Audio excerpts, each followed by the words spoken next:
Esse é o projeto 3 de modelagem e simulação do mundo físico, sobre sistemas mecânicos.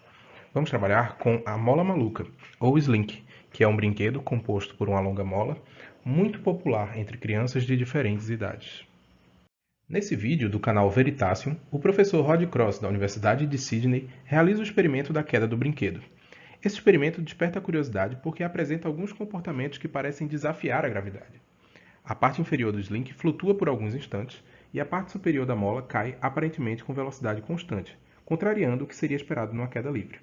Mesmo quando uma bolinha de tênis é acoplada ao final do brinquedo, a parte inferior demora um certo intervalo de tempo para começar a cair.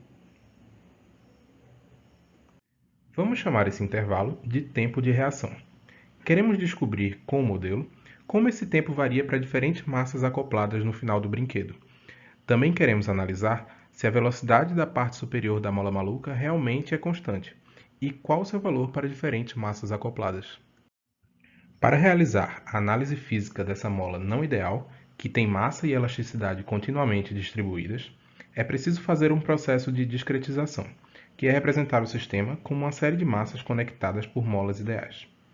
Ao se fazer essa separação, obtemos n massinhas de massa m igual a m sobre n, e n-1 molas de comprimento L0 igual a L sobre n-1. Para calcular a constante elástica K da mola pequena, é preciso considerar que, quando associadas em série, a soma das pequenas deformações das molinhas deve ser igual à deformação da mola grande, se submetidas à mesma força. O cálculo resulta numa constante K igual a K vezes n-1. Analisando as massinhas da mola maluca, que não são nem a primeira nem a última, podemos desenhar esse diagrama de corpo livre, em que F1 é a força elástica entre a massinha e sua vizinha de cima, e F2 é a força elástica entre a massinha e sua vizinha de baixo. A deformação das molas é dada pela diferença de posição entre as massas vizinhas menos o comprimento natural da molinha. Não foi considerada a força de resistência do ar, por estarmos tratando de áreas muito pequenas. Assim, podemos escrever as equações diferenciais das massas intermediárias. Considere um eixo que tem origem na posição inicial da parte superior do brinquedo e dirigido para baixo. Podemos escrever a força resultante sobre cada massinha, que depende da posição dela e das suas vizinhas. E pela segunda lei de Newton, podemos chegar à expressão da aceleração da massinha. Para implementação no Python, devemos usar o artifício de separar essa expressão em duas equações diferenciais, de posição e velocidade. Se considerarmos 90 massas, que é o número de elos de um Slink, temos 90 equações diferenciais. À medida que as massas chegam à sua posição final, as equações se tornam nulas. As equações de 1 a 88 são dessa forma. A equação 0 da massa superior não tem o termo F1. A equação 89 da massa inferior não tem o termo F2, mas possui um termo a mais, relativo ao peso da massa que será acoplada ao brinquedo. Mas por enquanto vamos tratar de uma mola sem essa massa acoplada. Para validar o modelo, o software Tracker foi utilizado para mapear a posição da massa superior e da massa inferior do brinquedo pelo vídeo do canal Veritasium. O valor de constante elástica da mola maluca ideal encontrado para minimizar o erro entre o modelo e os valores reais foi de 1,75 Newton por metro. Como primeira iteração, foi testado fazer uma divisão da mola em 5 massas.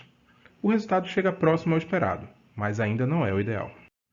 Com uma divisão em 90 massas, é possível obter gráficos mais representativos da situação de posição das 90 massas ao longo do tempo e de velocidade das 90 massas ao longo do tempo. Com base nesse resultado, é possível realizar uma animação no Python do fenômeno. Percebe-se bem a flutuação da massa inferior. Em seguida, vamos adicionar as massas na parte de baixo do brinquedo para investigar o comportamento da mola maluca.